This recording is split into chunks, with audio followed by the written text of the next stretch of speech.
morning po sa ating lahat. Can we all stand up and let's praise and worship our living God together. Can you hear a big round of applause for our good God? Hallelujah!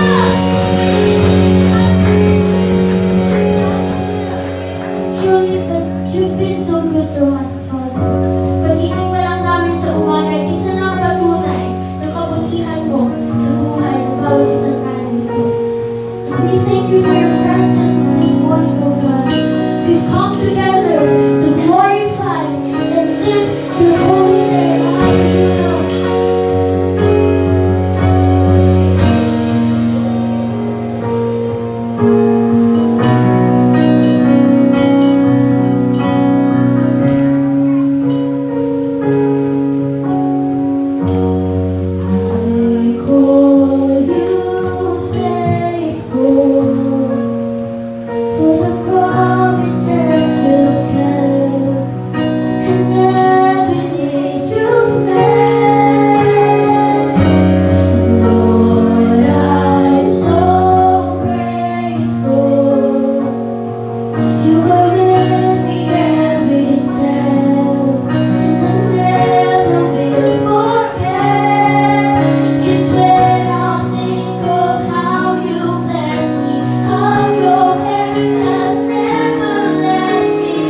siya naman ay mukhang itinaas ng Diyos at binigyan ng pangalang higit sa lahat ng pangalan. Ito ay upang sa pangalan ni Jesus ay luluhod ang bawat tuhod ng mga nasa langit, ng mga nasa lupa at ng mga nasa ilalim ng lupa. Ito ay upang ipahayag ng bawat tila na si Jesucristo ang Panginoon sa ikaluluwalhati ng ating Diyos Ama. Alam niyo po ba mga kapatid, sa gitna po ng mga problema, ng mga unos, pagsubok, sakit at karamdaman, ng mga bagay na walang kasiguraduhan, may isang bagay na sigurado, may pangalang magbibigay ng kapayapaan, ng kagalingan, at kasiguraduhan. And that is the name of Jesus. Kaya ngayon pong umaga, as we offer a song to our living God, let's speak His name. Sa lahat ng mga pinagdaraanan natin, let's speak the name of Jesus.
Exodus chapter 4, verse Verse 1 to 17, itinanong ni Moses, anong gagawin ko kung hindi makinig sa akin ang mga Israelita at hindi maniwalang nagpakita kayo sa akin? Ano yang hawak mo? Tanong sa kanya ni Yahweh. Tungkod po. Sagot ni Moses, ihagis mo sa lupa, utos ni Yahweh. Inihagis nga ito ni Moses sa lupa at ito'y naging ahas. Kaya't siya'y tumakbong palayo, sinabi sa kanya ni Yahweh, hawakan mo sa buntot ang ahas. Hinawakan nga ni Moses at ito'y naging tungkod muli. Ganyan ang gagawin mo para maniwala silang nagpakita ako sa iyo. Ang Diyos ng iyong mga ninuno, ang Diyos ni na Abraham, Isaac at Jacob. Sinabi ni Yahweh, ipasok mo ang iyong kamay sa damit mo sa tapat ng iyong dibdib, utos ni Yahweh. Gayon nga ang ginawa ni Moses at nang ilabas niya, ito'y nagkaroon ng sakit sa balat na parang ketong nakasimputi ng niebe. Ipasok mo muli, utos ni Yahweh at sumunod naman si Moses. Nang ilabas niya muli ang kanyang kamay, nagbalik na ito sa dati. Sinabi ng Diyos, kung ayaw ka pa nilang paniwalaan sa unang kababalaghan, malamang na paniniwalaan kanila sa ikalawa. Kung ayaw pa rin nilang makinig sa iyo, kumuha ka ng tubig sa ilog Nilo, ibuhos mo sa lupa at ang tubig na iyon ay magiging dugo. Sinabi ni Moses kay Yahweh, Panginoon, sa mulat mula pa'y hindi po ako mahusay magsalita. Bagamat nangusap ka na sa akin, hanggang ngayon, pautal-utal pa rin ako kung magsalita. Sinabi ni Yahweh, sino ba ang gumawa sa bibig ng tao? Sino ang may kapangyarihan para maging bingi o pipi ang isang tao? At sino rin ba ang nagbibigay ng paningin at nag-aalis nito? Hindi ba't akong si Yahweh? Kaya nga, lumakad ka na at tutulungan kita sa pagsasalita at ituturo ko sa iyo ang iyong sasabihin. Yahweh, maaari po bang iba na lang ang inyong suguin? Sagot ni Moses. Dahil dito nagalit si Yahweh kay Moses. Sinabi niya, hindi ba kapatid mo ang libitang si Aaron? Alam kong mahusay siyang magsalita. Darating siya at makikipagkita sa iyo. Matutuwa siya sa pagkikita ninyo. Kausapin mo siya at sasabihin mo ang lahat ng dapat niyang sabihin. Tutulungan ko kayo sa pagsasalita at ituturo ko sa inyo ang inyong dapat gawin. Siya ang maging tagapagsalita mo sa mga tao at ikaw ang magiging tagapagsalita ng Diyos na magsasabi naman sa Kanya kung ano ang sasabihin niya. Dalhin mo ang iyong tungkod sapagkat iyan ang gagamitin mo sa paggawa ng mga kababalaghan. Ang Diyos po ang bahalang magpala sa kanyang buhay at banal na salita. I want to share with you the Word of God with the title, God is Able. God is able. It is hard to believe and obey when God says, do this or do that. Napakahirap sundin ang Diyos. Pagka sinabi ng Panginoon na gawin mo to, gawin mo yan. O kaya sabihin ng pastor, gawin mo to. It is hard to believe and obey it. Like what many people answer when you say, follow me.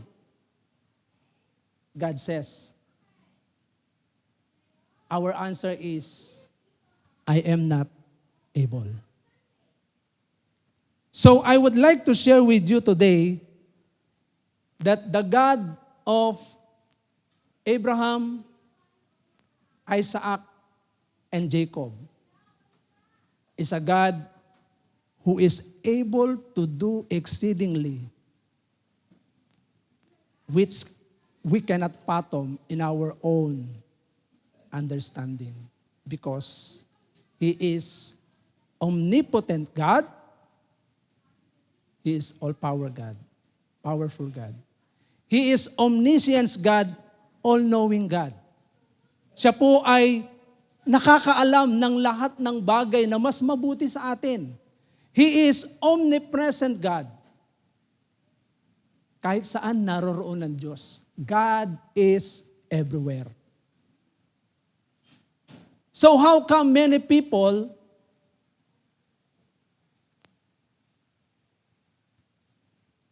yung bang parang they doubt what the Bible is telling us. The Bible is telling us, I am. Look at this. Before this scenario, when Moses was God told him to be used by him as a spokesperson of God to speak forth to his people para magsalita sa kanyang mga piniling bayan. So tingnan po ninyo, in Exodus chapter 3, Moses expresses two concern. He expresses two concern. To go and deliver the people of Israel from Egyptian slavery. The first concern was a humble recognition that he is nobody. So his,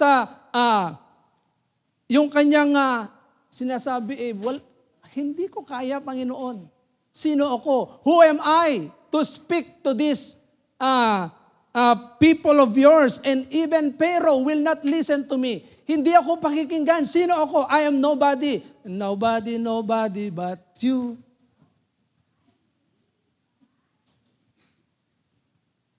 Sikat na kanta yun, Nobody. The same with Moses. Sabi niya, sino ako? Who am I?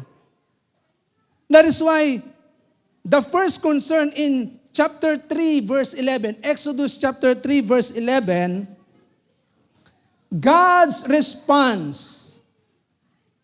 Tingnan po ninyo yung response ng Diyos doon sa ni Moses in Genesis chapter 3 verse 11, when Moses said, who am I? Sino ko? I am nobody. Then God's response in verse 12,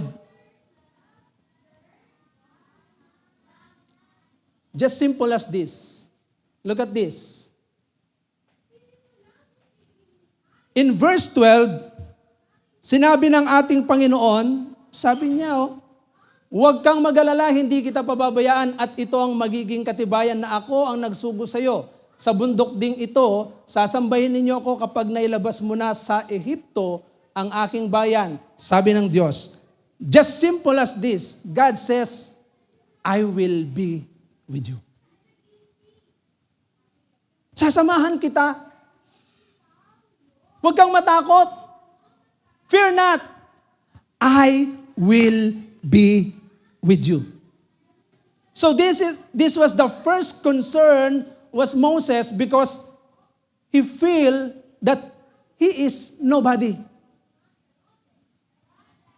And that second concern, yung pangalawang concern ni Moses is that in verse 13, Moses answer again with a very simple also answer. Pupunta ako sa mga Israelita at sasabihin sa kanilang, ako'y sinugo ng Diyos ng aming ninuno. Ngunit, ano po ang sasabihin ko kung itanong nila kung sino ang nagsugo sa akin? Who sends me? Sino nagsugo sa akin? Sino nagpadala sa akin? Sino nagsabi na ilalabas ko kayo sa Ehipto? A simple answer. In verse 14, I am who I am. Sabihin mo, ako'y si ako nga.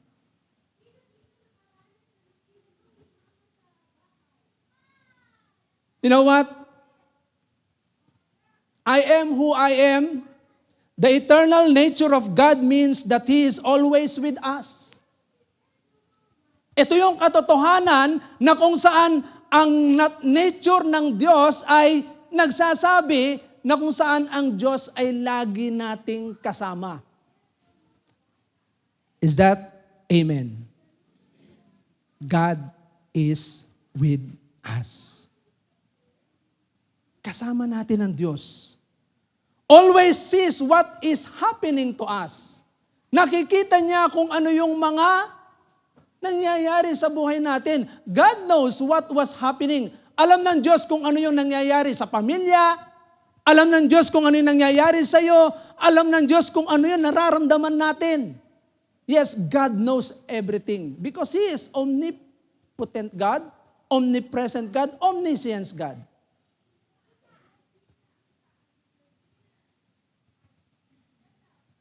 He is able to save His people. Every one of us, God is able to save us in every danger. Sa lahat ng mga bagay na kung saan sa buhay po natin, pag tayo ay nabibingit sa kamatayan, God will always there to save us. Pag merong mga problema, God is always there to save us. A lot of problem, God is always there to save us.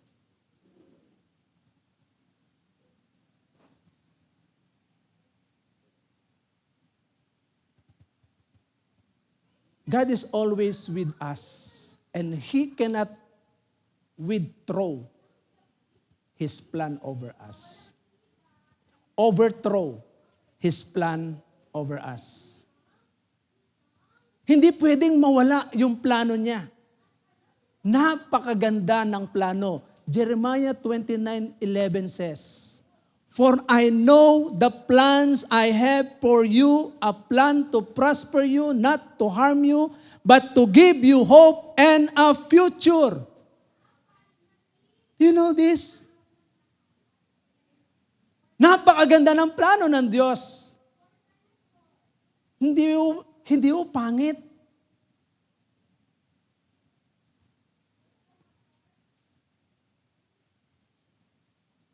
But Moses has a few more concerns that he desires to ask of God before he obey. Sometimes we look like Moses. Lord, I want to obey. If you walk away from me today. The word if. Laging may kondisyon. We always have a condition before we obey God. Let's take a look at this. There are 4 things I would like to share with you. The concern of Moses. Number 1, they will not believe me. Number 2, I am not eloquent. Number 3, send someone else. And number 4, the conclusion. Number 1, in chapter 4, verse 11, they will not believe me. Sometimes we fear to share Jesus Christ to everyone. Our friends, classmates, co-workers, family. Parang takot tayo eh. We feel rejection. That someone will reject us. We fear of this rejection in our life. Parang takot ka na ma-reject ka. Nasabihin sa atin, stop. Don't talk to me, Jesus. So, in verse 1 to 9, let's take a look. In Exodus chapter 4, verse 1 to 9. Itinanong ni Moses, anong gagawin ko kung hindi makinig sa akin ang mga Israelita at hindi maniwalang nagpakita kayo sa akin? Look at this. They will not believe. God says, what is in your hands? Ano yung nasa kamay mo? I would like to ask you, ano yung nasa kamay mo? Ano yung nasa kamay mo? Ano yung nasa kamay mo? What is in your hands? Ano yung nasa kamay mo? Cellphone.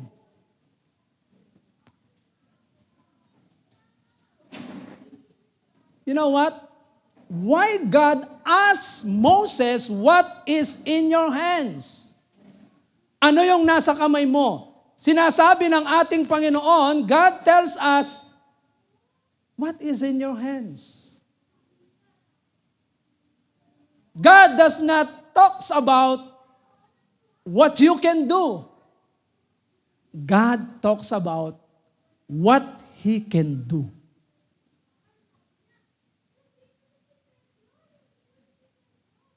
Through your hands.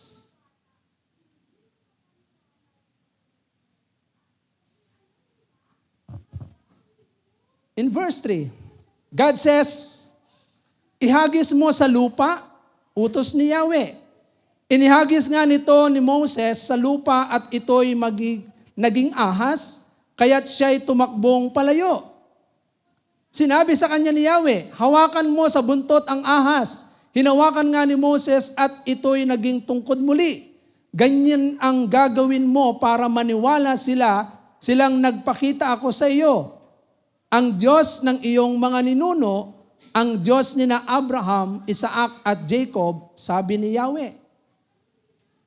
Ipasok mo ang iyong kamay sa damit mo, sa tapat ng iyong dibdib. Utos ni Yahweh, gayon nga ang ginawa ni Moses at nang ilabas niya, ito'y nagkaroon ng sakit sa balat na parang ketong nakasimputi ng niebe. Ipasok mo uli, utos ni Yahweh, at sumunod naman si Moses. Nang ilabas niyang muli ang kanyang kamay, nagbalik na ito sa dati. Sinabi ng Diyos, kung ayaw ka pa nilang paniwalaan, sa unang kababalaghan, malamang na paniniwalaan ka na nila sa ikalawa. Kung ayaw pa rin nilang makinig sa iyo, kumuha ka ng tubig sa ilog Nilo, ibuhos mo sa lupa at ang tubig na iyon ay magiging dugo. Look at this. Moses said, they will not believe me. But God said, what is in your hands? God will able to do great miracles in our lives through these hands. Kayang gumawa ng himala ang Panginoon? Mga kapatid. Because God says, I am. When God says, I am, we can. It really shows that God, when someone believe, kapag ang isang tao ay sumampalataya sa Diyos, kaya niyang gumawa ng mga himala sa buhay natin. Hindi tayo ang gagawa ng mga bagay sa buhay natin na himala. It is God. It is the Lord. Siya yung gagawa ng mga himala sa buhay natin. Even healing. He can make miracles. Gagawa siya ng mga himala sa buhay natin. If we believe that He is God, I am.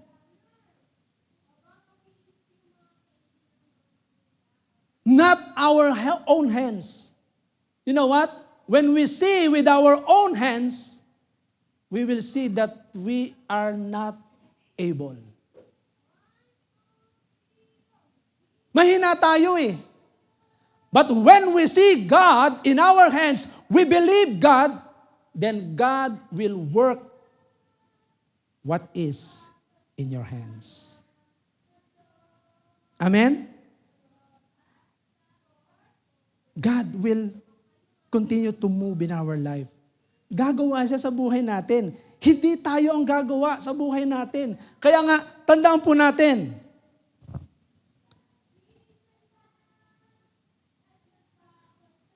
God says in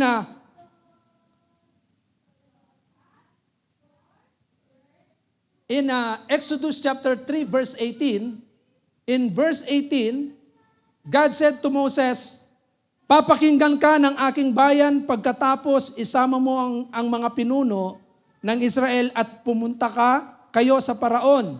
Sabihin mong si Yahweh, ang Diyos ng mga Hebreyo, ay nagpakita sa iyo at kayo'y maglalakbay ng 3 araw papunta sa ilang upang maghandog sa akin."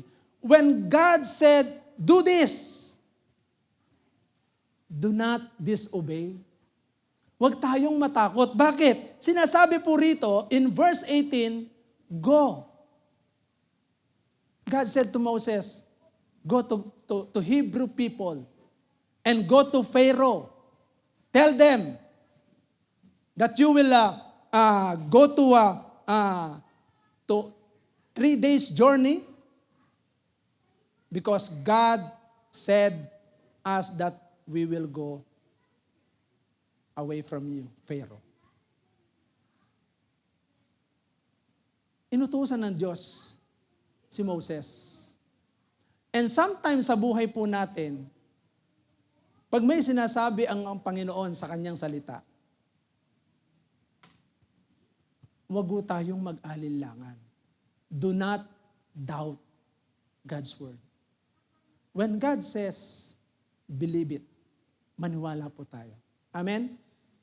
Wag ko nating itong Kaya nga, nung sinabi ng ating Panginoon kay Moses, throw your staff. Throw what is in your hands. Alam niyo po ba kapag hindi tayo kumilos, anuman yung pagpapala na dapat sana tayo po ay tamanggap, hindi makakakilos ang Diyos. God cannot move unless we obey. Let us throw what is in our hands. Amen po ba? Ano man yung nasa kamay natin, gamitin natin. Use it. God bless our hands. God bless the works of our hands. You know that? He already blessed us. Indeed. Pinagpala na tayo ng Panginoon. Bakit tayo nag-aalinlangan sa magagawa ng Panginoon? Nung sinabi ng Panginoon, throw your stuff. Then, God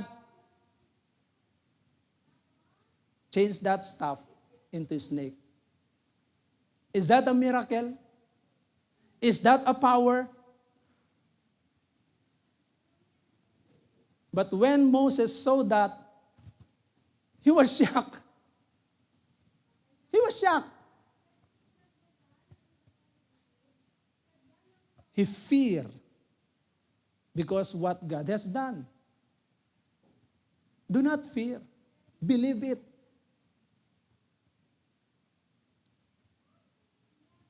Tell someone, this is what God has done. Amen? Sometimes we fear that God is doing wonderful things in our life. You know what? We fear to thank God and tell someone, this is what the Lord has done in my life. This is what the Lord wants. Sabihin mo kung ano yung ginawa ng Diyos sa buhay natin. Amen?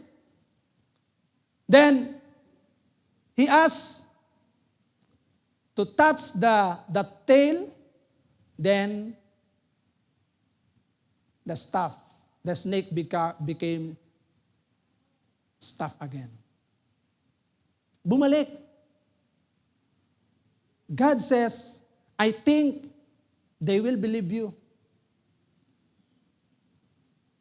How many miracles, how many signs and wonders God showed you in your life? Marami na po ba? Meron na po ba na ginawang miracle ang Panginoon? How many miracles? I think it has not only once, many times.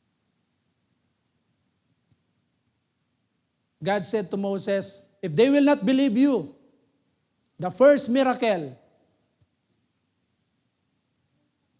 put your hands inside your cloth.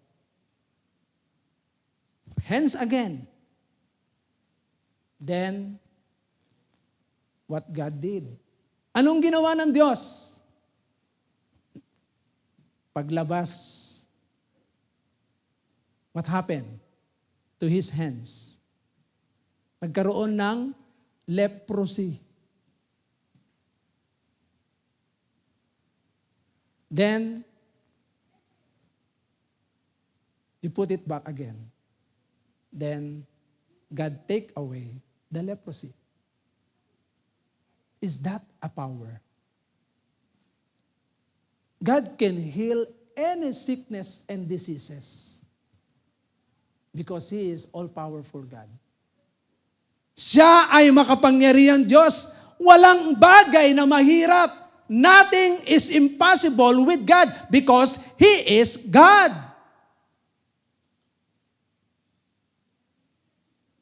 Nais ng Panginoon sa bawat isa sa atin, we will tell others that the God whom we believe, the God of Abraham, Isaac, Jacob, the God of Israel, is the God whom we believe. He is able God. He is able to do miracle, healing, signs and wonders.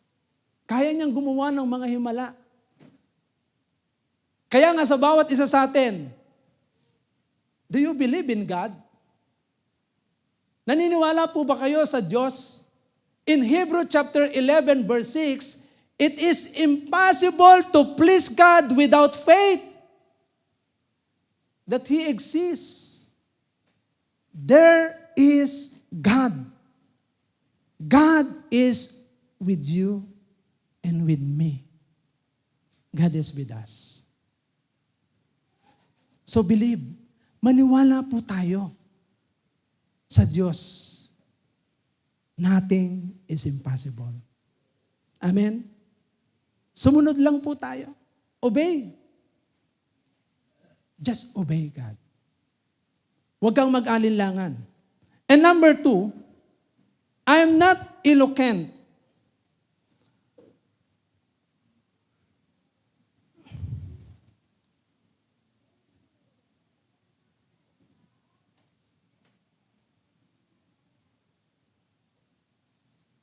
I am not eloquent. In verse 10 and verse 12, ano po ang sabi rito? Exodus chapter 4, verse 10 to 12, sinabi ni Moses kay Yahweh, Panginoon, sa mula't mula pa'y hindi po ako mahusay magsalita. Bagamat nangusap ka na sa akin, hanggang ngayon pautal-utal pa rin ako kung magsalita. Sinabi ni Yahweh, sino ba ang gumawa sa bibig ng tao? Sino ang may kapangyarihan para maging bingi o pipi ang isang tao? At sino rin ba ang nagbibigay ng paningin at nag-aalis nito? Hindi ba't akong si Yahweh? Kaya nga, lumakad ka na at tutulungan kita sa pagsasalita at ituturo ko sa iyo ang iyong sasabihin. Sometimes we fear. Minsan takot na takot tayo. Ay naku! Naku! Naku! Naku! Naku! Lagi tayong merong naku. Baka, baka, baka. God said, I am with you. I will be with you. Mga kapatid, sa buhay po natin, maraming pagkakataon we disobey God. Bakit? Kasi nga natatakot tayo eh. We look at ourselves that God cannot do something. Wala bang magagawa ang Diyos sa buhay natin? Bakit ka natatakot? Takot ka doon sa iyong mga kinabukasan. Your career. You fear your career. Ano bang mangyayari? Parang hindi mo alam kung ano yung pwedeng mangyari sa'yo. God says, who gave us sight? Who gave us hearing? Sino nagbigay ng paningin sa tao? Sino nagbigay ng pandinig? At sino rin ang nagbigay ng bibig para magsalita? Is it God? Why we doubt? Bakit tayo nag-aalinlangan? Na tinitignan mo lagi ang sarili mo. We always look at us. I can't do it. Hindi ko kaya, hindi ko magagawa. Kasi tinitignan mo yung sarili mo. Why we don't start look at God? Simulan mong tumingin sa Diyos. Huwag mong tignan yung bulsa mo. Don't look at your pocket that there is no money. If you look at your pocket, you have no money, you will feel so sorry. You know what? Look at God. He is Jehovah Jireh, my provider. Amen po ba? Sometimes we feel like that. We always look at us. Tinitignan natin sarili natin, wala akong magagawa. Hindi ko kaya, wala akong kakayanan, hindi ako marunong. Kaya nga, to the point, you do not obey God because you look at yourself. Looking at yourself feels you weak. But when you start to look at God, I am means you can. Because God is with you. Amen po ba? Amen po ba? So simulan po natin. Huwag po natin tignan yung sarili natin, yung our weaknesses, our lackingness, yung kawalan po natin. Let us look at God. Tignan natin yung magagawa ng Panginoon. Alam niyo po ba kapag ikaw ay nagkaroon ng pananampalataya sa Panginoon, that nothing is impossible because God is the one who create us. And you know what? In Matthew chapter 6, God shows that God knows whatever we need. Why we fear? Why we doubt? Bakit tayo nag-aalinlangan? If we will only believe God with all our heart, kapag tayo ay talagang lubusang nanampalataya sa Panginoon, ang Diyos ay patuloy na gagawa ng mga bagay na hindi natin sukat akalain. Amen po ba? Kaya niyang gamitin kahit sino man. Kahit ikaw yung pinakamababang tao. God can use the one who is lack of knowledge. But with a humble heart and obedient heart, God will do wonders in your life. Amen po ba? Hindi ginagamit ng Panginoon yung mga ma-pride. God does not use the prideful people. But He used those who are humble and with a obedient heart. Yung masunurin. Kaya nga tingnan po ninyo. When Moses was so very stubborn with this, I am eloquent. I am nobody. Talagang ang kulit. Makulit siya. Tingnan po ninyo yung ginawa ng Panginoon sa kanya.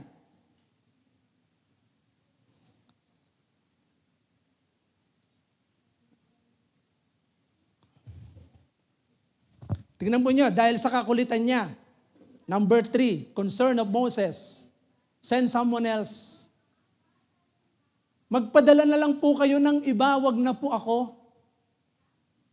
Tingnan po ninyo yung ginawa ng Panginoon sa kanya.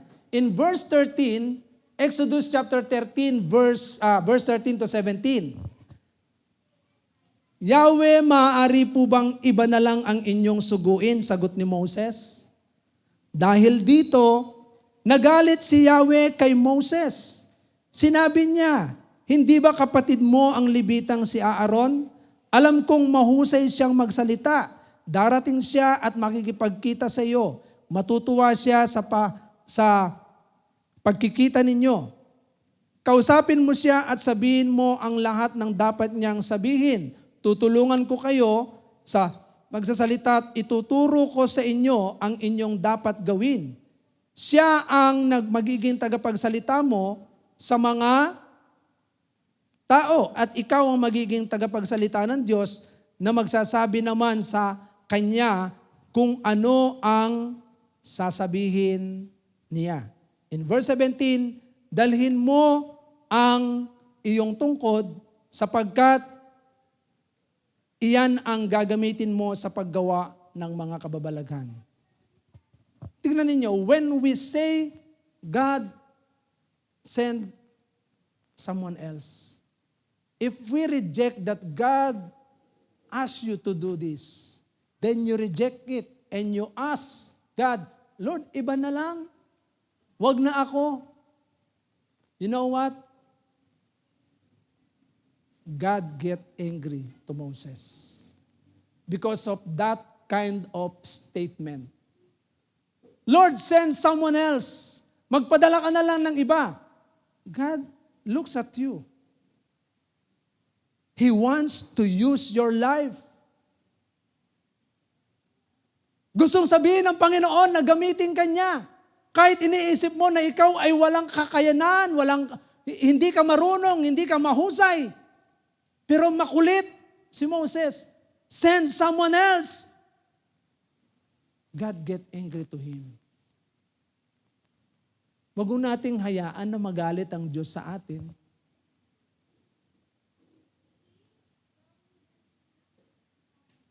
But God always have an answer because He has a plan for us. Why God choose us? Why God choose us? Bakit tayo pinili ng Panginoon? Ephesians chapter 2 verse 10. What does the Bible tells us? From the very beginning, God create us. We are God's masterpiece. Beforehand, from the very beginning, God create us to do good works.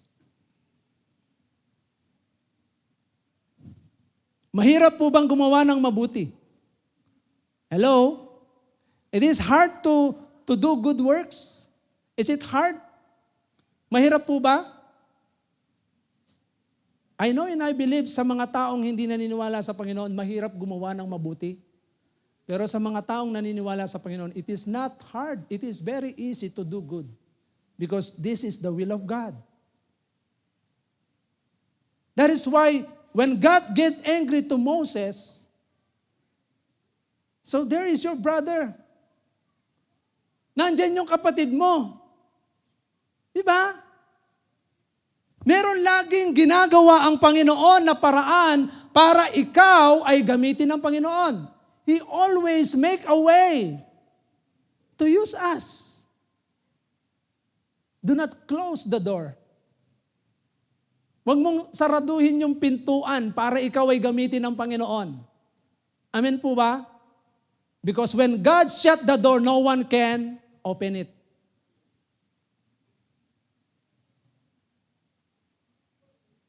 When God opened the door, no one can shut the door. This is who God is. When God opened the opportunity, no one can shut that. But when God shut the door of opportunity, no one can open that. Hindi mo kayang buksan yan. Hello? Kaya nga mga kapatid, habang bukas ang pintuan ng oportunidad to obey God, to follow Jesus, let us obey Him. Fear not. I am. Means we can do. Just tell to your seatmates, you can do. Kaya mo yan. Sabihin niyo sa mga katabi nyo, ACC, Sabihin nyo sa katabi nyo dyan, kaya mo yan. Sabihin nyo sa mga katabi nyo, kaya mo yan.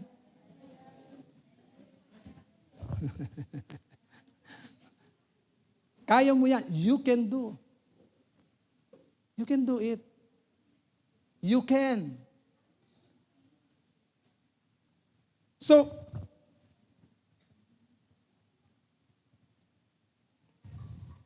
do not make an excuse for ourselves that we can do it. Mga kapatid, madalas marami tayong mga excuses. Alam niyo po ba yon? Mga excuses sa buhay natin. Puro excuse, excuse, excuse. Kaka-excuse po natin, sasabihin sa atin ng Panginoon, excuse me po. Walang kinikilingan, walang pinoprotektahan, serbisyong totoo.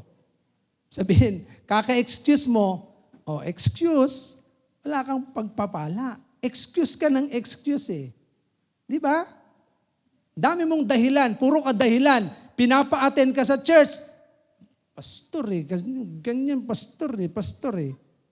Sinasabing, sumunod ka sa Panginoon. Pastor eh. Ang daming dahilan. Puro excuse. Mga kapatid, kaka-excuse natin. Alam niyo po ba na ang Panginoon, maraming paraan. Amen? Sa buhay po natin. Lahat ng mga excuses natin, sinagot na ng Diyos lahat yan eh. Amen po ba? Whatever we need, God answers all of that. Because in Matthew chapter 6, let's take a look at this. In Matthew chapter 6, it is very clear that God knows whatever we need. Okay?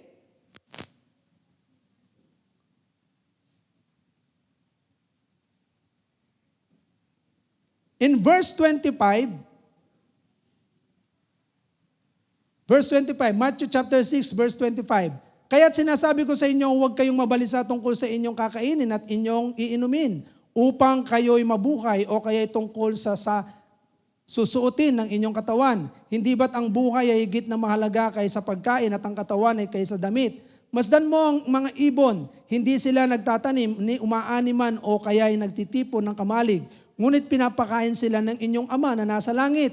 Hindi ba't higit kayong mahalaga kaysa mga ibon? Sino sa inyo makapagpapahaba ng kanyang buhay ng kahit isang oras sa pamamagitan ng kanyang pagkabalisa? At bakit kayo nababalisa tungkol sa pananamit? Isipin ninyo kung paanong tumutubo ang mga bulaklak sa parang hindi sila nagtatrabaho ni gumagawa ng damit. Ngunit sinasabi ko sa inyo, kahit si Solomon sa kanyang karangyaan ay hindi nakapagdamit ng singganda ng isa sa mga bulaklak na ito. Kung dinadamtan ng Diyos ang damo sa parang na buhay ngayon at kinabukasan ay ginagatong sa kalan, kayo pa kaya kay liit ng inyong pananampalataya sa Kanya? Sabi niya sa verse 31, huwag kayong mag-alala na baka kayo kapusin sa pagkain, inumin o damit. Hindi ba't ang mga hentil ang nababahala tungkol sa mga bagay na ito? Alam na ng inyong amang nasa langit na kailangan ninyo ang lahat ng ito. Tingnan ninyo. Bakit mabalisa? Why you feel worry? When God knows everything we need. Alam mo, mga hentil po ang mga mahilig mabalisa. Naku, kailangan kong gawin ito. Naku. Mga walang pananampalataya. Gentiles are people who have no faith to God. Kaya tanungin ko po kayo, hentil po ba kayo? Para mabalisa kayo ng mabalisa. Para mag-alala kayo ng mag-alala sa inyong mga kakanin, iinumin, whatever you need. You feel worry. Every time, worry. Worry cannot prolong your life. Ang taong mahilig mabalisa, iiksi ang buhay. Sabihin nyo sa katabi nyo, pag lagi kang nababalisa, iiksi buhay mo.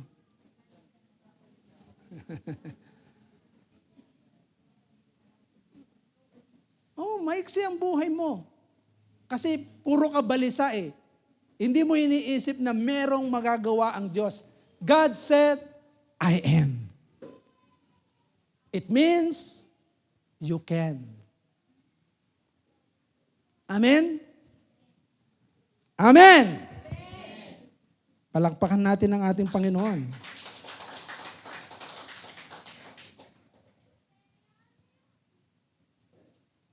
Huwag ho nating hayaan na magalit ang Panginoon. Tingnan niyo sa verse 14 ng Exodus. Kaka-worry, worry. O anong ginawa ng Panginoon? Exodus chapter 4 verse 14. Then the Lord was angry with Moses.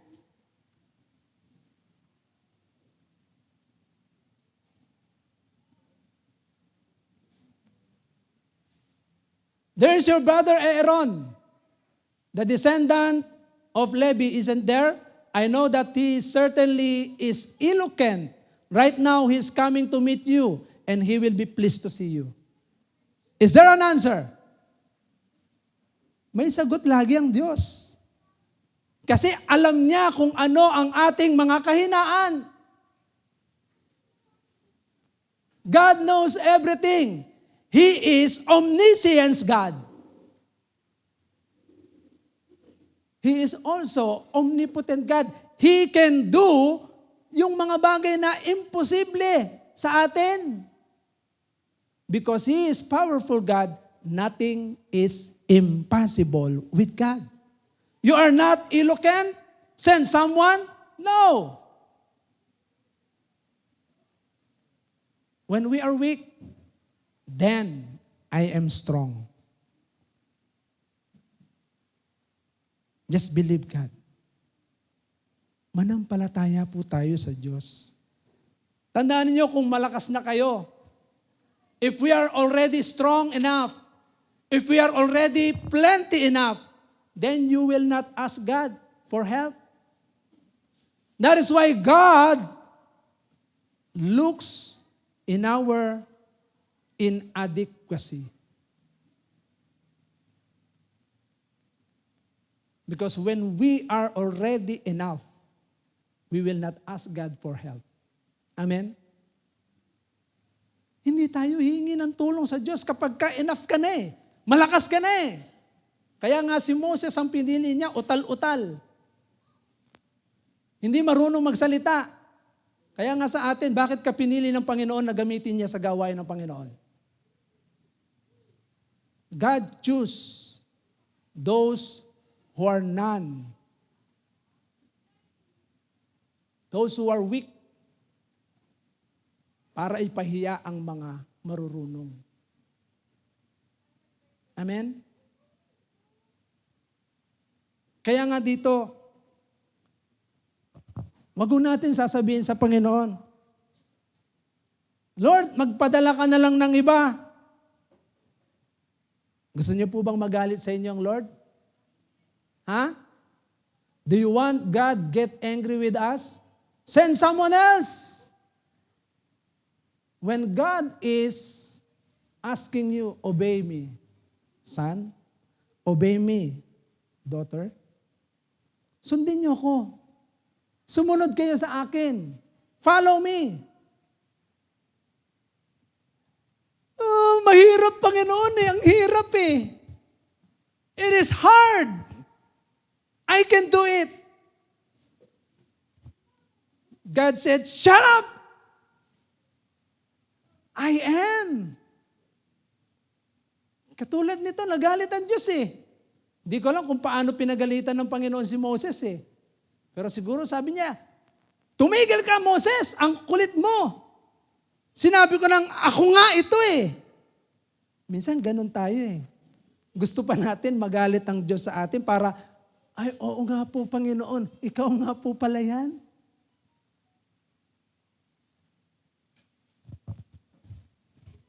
Alam niyo po ba, minsan sa kakulitan natin, imbis na malayang kumikilos ang Panginoon sa buhay natin, nahahadlangan po yun.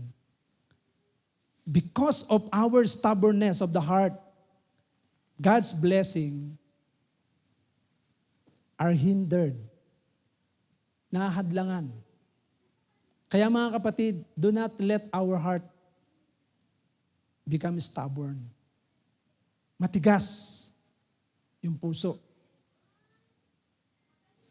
So, wag nating hayaan na patuloy na ganito yung mangyari. Because always God has an answer. Amen po ba? Sa mga excuses natin, may sagot ang Diyos. Hindi ka available, God will make you available. You are not able, God will make you able. If you are willing to obey. Amen? If you are willing to obey. Okay. In conclusion, I want you to see this. When God said, I am. When God make a miracles, signs, so that He can introduce God to His people, and even Pharaoh, what God wants us to do. Look at this.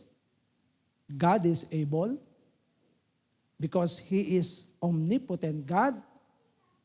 He is omniscient God. He is omnipresent God. It means He is all-powerful God, all-knowing God, everywhere God. He is everywhere. Then He can do everything. So He is able. So if we are willing to obey, if we are, what do you call this? Hindi ka natatakot. If you do not fear, if you always look at Him, then God will make us able. Just believe God. Manampalataya po tayo sa Panginoon. Amen? So this morning, God wants us to know this. God is able to those who are willing to obey and follow Him. God will make us able. Kung marunong po tayong sumunod, becoming a disabled, it is because of our disobedience. Amen po ba? But when we obey God, we will become able. Amen? Let me ask you again, what is in your hands? Ano yung nasa kamay mo? Ipagamit mo sa Panginoon. Let God use what is in your hands. Amen? So this morning, kung gusto mong gumawa ng miracle, gusto mong gumawa ng kakamanghamanghang bagay ang Diyos sa buhay mo, if you want God's make miracles, what is in your hands? Allow God to move in your hands. Obey Him. Shall we all arise?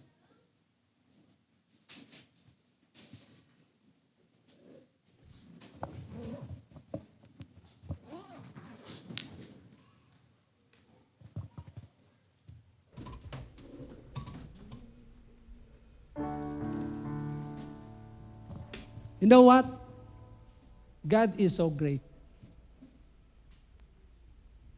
Sa oras pong ito, yung mga bagay na imposible, everything that is impossible in our thinking, right now, let us offer it to God. And let us allow God to move. Shall we raise our hands and let us ask God, Lord, let these hands, use these hands for your glory. And as we sing this song, believe it by faith that God will move in our life. Shall we lift our hands? How great is our God?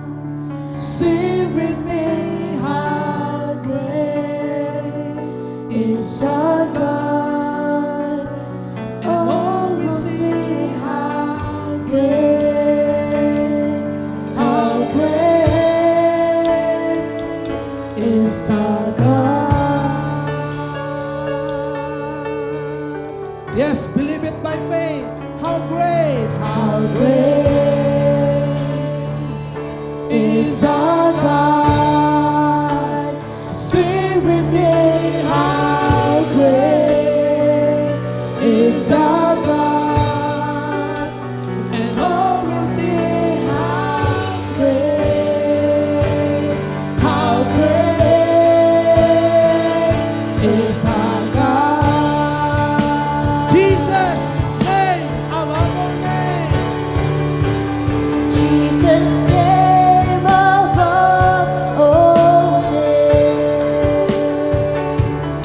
You are worthy of our praise, and my heart will sing. How great is our God? Jesus name. Jesus' name above all names. You are worthy of our praise, and my heart will sing. How great is our God? God is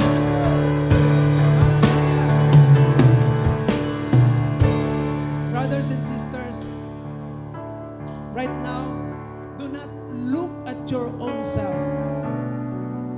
Look at God's power. Tingnan po natin yung kapangyarihan ng Diyos. Tingnan po natin yung magagawa ng Diyos sa buhay po natin. Do not doubt. Huwag kang mag-alala. Huwag kang mag-alinlangan. Tingnan mo, ang Diyos ay kikilos sa buhay natin if we believe that Jesus is our God. Yes, as we lift our hands, believe it by faith. Lord, use me for your glory. Lift your hands. I want to pray for you. Lord, I pray. Bless these peoples of yours, O God. Bless the works of their hands.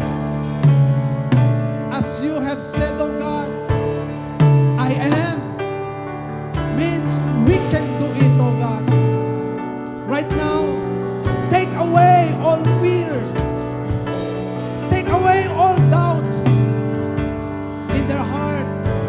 And right now, let the heart of obedient heart, let the heart of faith move in their lives in the name of Jesus.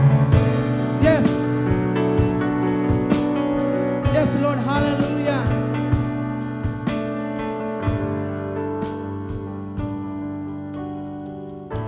Lord, we trust in you, O God. Hallelujah.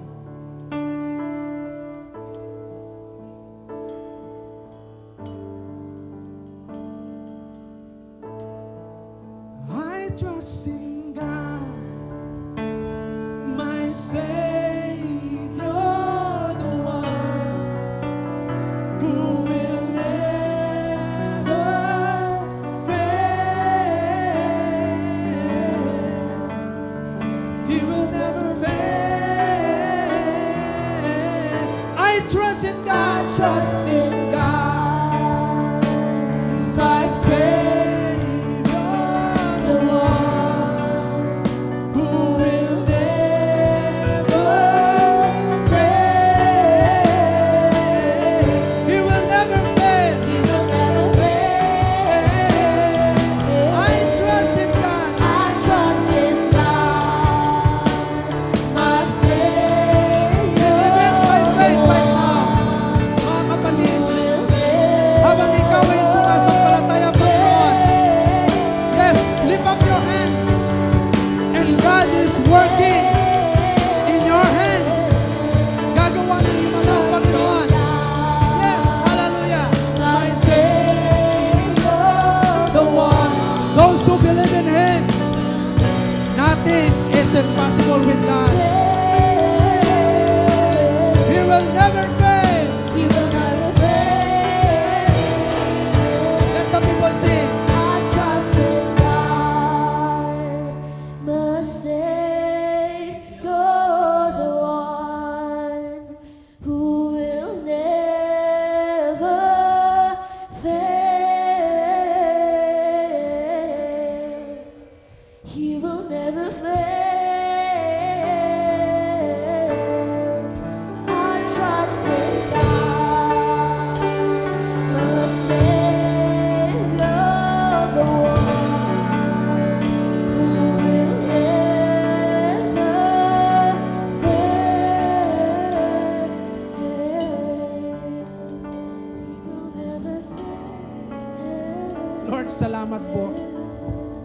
Thank you so much sa katotohanan. The truth is that your God is able. You are able to do great signs and wonders in our life if we will only obey you and follow you, O God.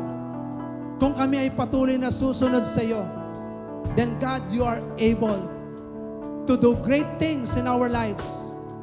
Salamat, Panginoon, as we proclaim you to all people, as we impact people, O God, to draw nigh to you, O God.